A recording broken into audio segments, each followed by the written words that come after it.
it's not a team to just think you've got an advantage over. So,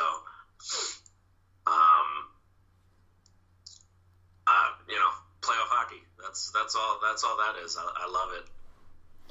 Playoff hockey this year has been the best playoffs in any sport I've ever seen, ever.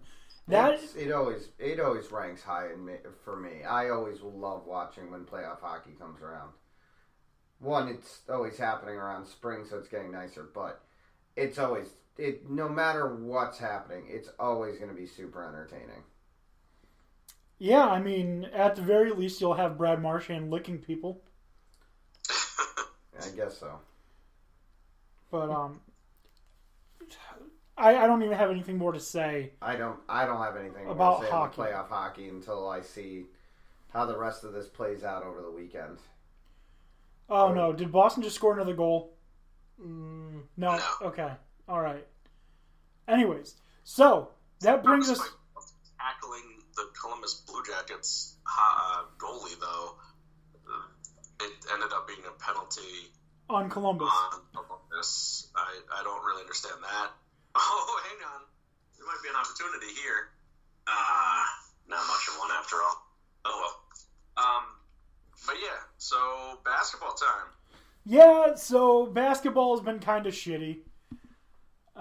I haven't seen much of it, but what I have seen, I haven't really been all that into.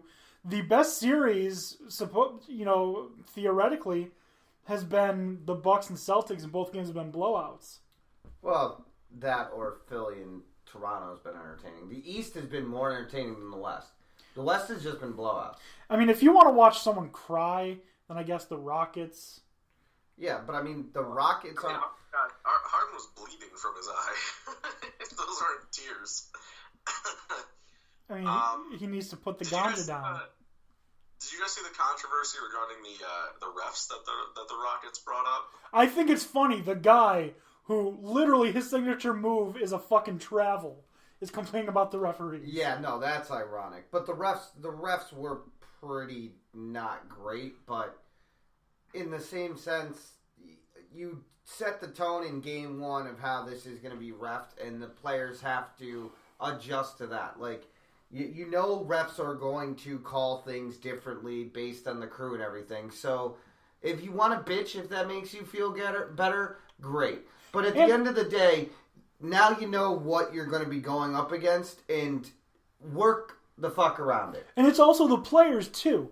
Like, if there was some...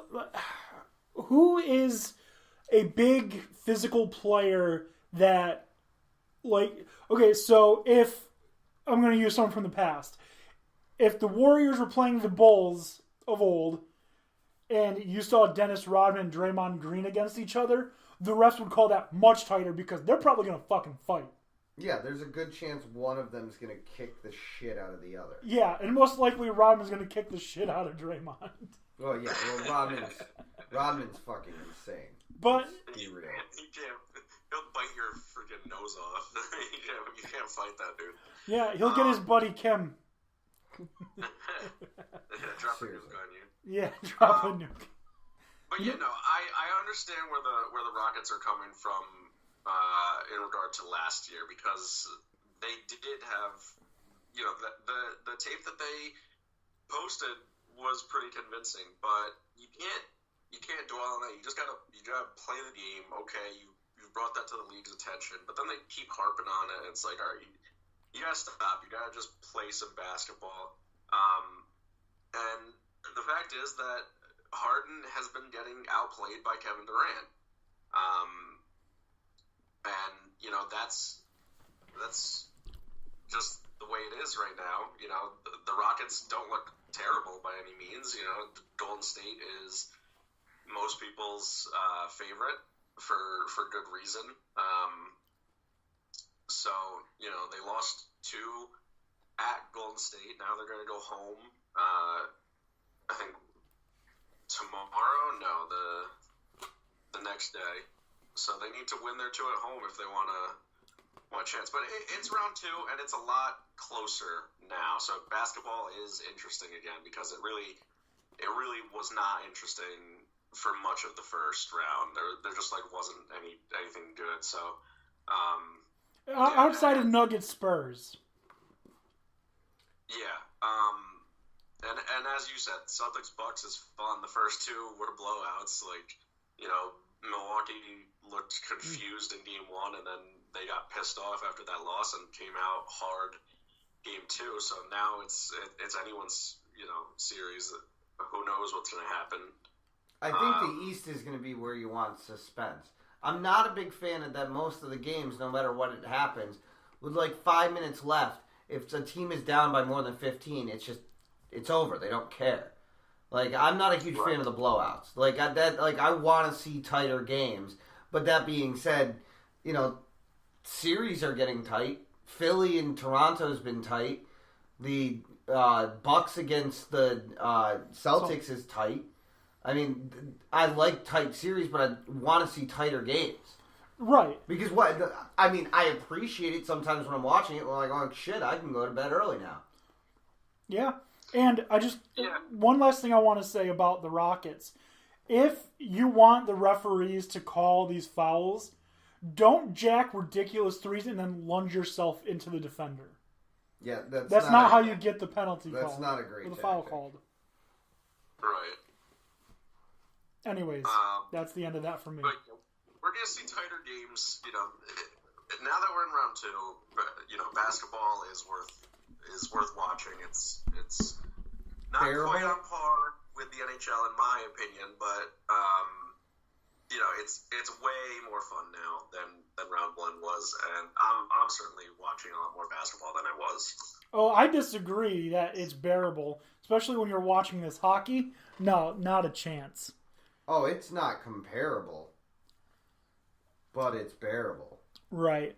And we've got a listener chiming in. Run the Point Podcast, our good friends. Thank you, Run the Point, for chatting up with us. They said Portland-Denver was a close game last night. To me, that is the most exciting series because one of those teams will be facing Golden State. The Nuggets are young and hungry. I like Portland. I really like Portland and Damian Lillard. I think he's been doing a fantastic job. Of course, you're Big game Dame. That and fuck Westbrook. Like that brought me a lot of joy to see him do that on Westbrook of all people.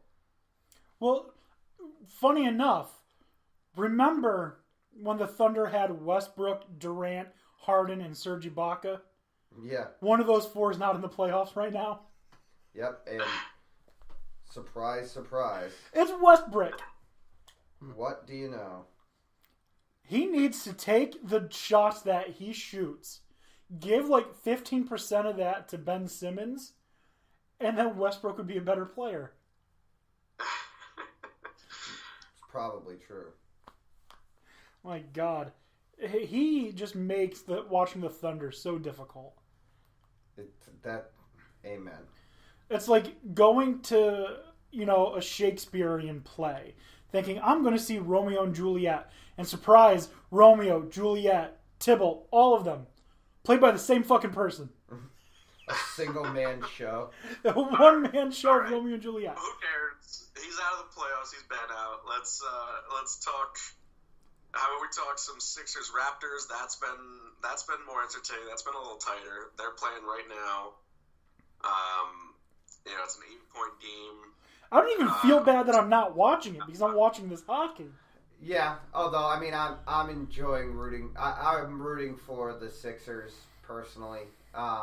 So to see them bounce back after losing to actually take one in Toronto is a huge step because home court seems to matter more a ton more in the NBA than it does like in the NHL. Like the NHL, way teams can go down. It's not that big of a factor, but it seems like home court is a much bigger factor to the NBA teams. Yeah, there's more things that the crowd can affect. There's foul shots. There's the defense chants and stuff and stuff like that. So yeah, I would agree with that. I do like this Raptors team though. No, they're good. The Raptors team probably... The Raptors team as a whole, all-around team, probably scares me the most rooting for Philadelphia out of anyone in the East. Giannis scares me, but I don't know that he's got the supporting cast to pull it in a 7-game series. And to me, I don't know, maybe it's just me, but watching some of Boston almost seems disinterested to be in the playoffs. I don't think it's that they're disinterested. The little bit that I did see, it looks like, and I'm surprised I'm saying this, it looks like they're really missing Marcus Smart. Oh, that's part of it too, but I mean, just some of their play, it just looks like they're like, yeah, it's nice we're here, but if we don't win, that's fine too. I also never thought I'd say this, but it looks like they're missing some of their toughness without Kelly Olynyk. Yeah, things you never thought you'd say in life. Yeah, things I never thought I'd say in life. I just said in almost the same sentence, really. Well, what do you know? Yeah. Because as much as Smart's a playmaker. You know, you do miss that, especially when you need it in the playoffs. You know, he's got his head up. He's looking to pass. You know, obviously Kyrie's your main point guard, but Kyrie's got to rest. So yeah, I definitely think that he's a big component and that they'd be performing even better with him on the team. I'm not saying that they're comparable players because they're not, but the feeling I get when watching Marcus Smart is like I'm watching a more consistent, less exciting Nate Robinson. Yeah, I can see that. And a little bit taller. Yeah, well, no, because when Nate Robinson has the ball, you're like, oh shit, what's going to happen? Probably turnover, but I can't wait to find out. With Marcus Smart, it's like, he's playing really smart. Yeah, it's a good play, man. But it's fun to watch, usually. It's just, he doesn't make stupid bullshit plays like Nate Robinson fucking overrunning the basket. Ooh, Sixers going on a late run to end the second here. They're up 62-48 right now. And Tony, you only like the Sixers because you like Joel Embiid. I do like Joel Embiid. I've grown to like more of the team as well. Jimmy Butler. Yeah, Jimmy Butler's growing on me. That being said, I mean, parts of his game still bother the crap out of me, but it is what it is. I mean, he makes a lot of really good points when he talks. Like, he sounds like an asshole, but when he says that, you know, who was it? Cat and Wiggins. When he says, you know, they're clearly more talented than me, but they're fucking lazy. I can take a team of bums and beat them. And he fucking does it. Like, the guy's an asshole, but clearly he knows what he's talking about. He's an asshole, but he's not wrong. Right. Just say your mean things a little nicer and shut the fuck up. I do like Ben Simmons as well. It's just sometimes Ben Simmons irritates the shit out of me too. Penalty, I think, actually. I feel like they're not calling penalties on Boston. Well, Marchand just got called for a penalty. I don't know what's going on with the officiating because what I saw looked like before the goalie get tackled. Huh? You saw the goalie get speared. Yeah. And then just now, Marchand got a penalty for something, but I don't know what it was. So General douchebaggery. Oh man, imagine that was a penalty. He'd never leave the penalty box. No. Nope. You know that commercial for Dunkin' Donuts where Pasternak's in the penalty box and the guy's like, "You have a regular?" He's like, "I'm here quite a bit." Like that would be Marchand. Yeah. Like he walks onto the ice and they're just like, "Get in the box." I know the game hasn't started, but just, you know, let's make it easier on everyone here. That commercial came on after Pasternak got a penalty. That's great. In this postseason. And it could happen again. He is in there a good amount. So He is. Yeah. But I wouldn't say necessarily he's a dirty player. He's just too physical for the game. Anyways, so we've got the last... Wait, so we talked about Sixers...